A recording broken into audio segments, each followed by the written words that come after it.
During our time in New York City, before we started to film this documentary, a knock at the door, followed by a soft voice, led to a terror that we will never forget. It was Christmas Day. As we came to the door expecting family members, a group of Middle Eastern individuals forced their way in, armed with handguns, making violent threats. All wearing rubber gloves, obviously trained professionals. One of them turned on a computer and hooked up a small black box to the modem as he went online. After they wrecked the place and stole our passports, identification, documents, and family photos, they told us not to bother reporting the incident to the police. They paid the police to act like it never happened. When the incident was ignored by local authorities, we reported it to the FBI, the Department of Defense, and the National Security Agency. We just went in to try to warn them right now. They wouldn't believe us. They wouldn't even let us in past the front door. We don't know what to do. After we explained the incident, we told them that these people had relatives working at the airport, helping people get into the country with false identities. We adamantly told them that we believed they were involved in a terrorist plot to attack New York City, and that they intended to use the numbers 911 in some way. Everything's gonna be okay. Just relax. That's my hope. But I'm not gonna fly in an airplane just in case. Isn't that where they said it would hit? Right up there?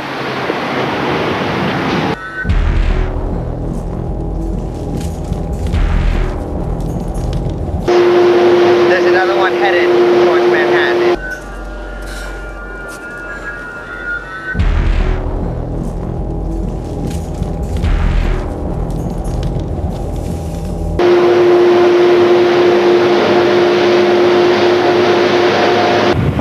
You never know. This ground here is pretty hard. You know, people jumping off buildings. Buildings are gonna fall and everything's gonna blow up and it's gonna be the end of everything. The whole area around it is rubble. Look, all the buildings in this whole area are destroyed. It was very surreal. I felt like I was in another dimension, and the image of that plane just coming out of nowhere, coming into the frame, and disappearing into the south side of the tower, as if a floor had been hollowed out and it was a hangar that it was just landing in. And it's hard to put together that it's real this time.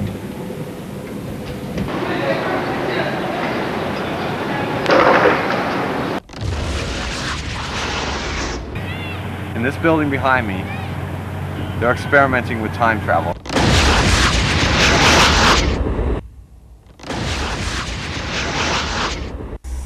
The World Trade Center was occupied by international corporations, banks, law offices, technology companies.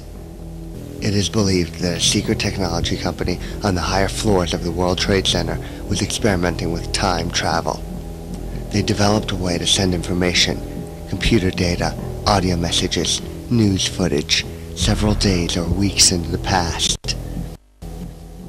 The future can be seen.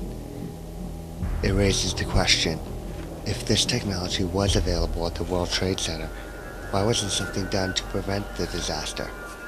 Perhaps they did send a message back, and it only made the outcome worse. Information about the future can be very powerful. If it falls into the wrong hands, it can affect the world.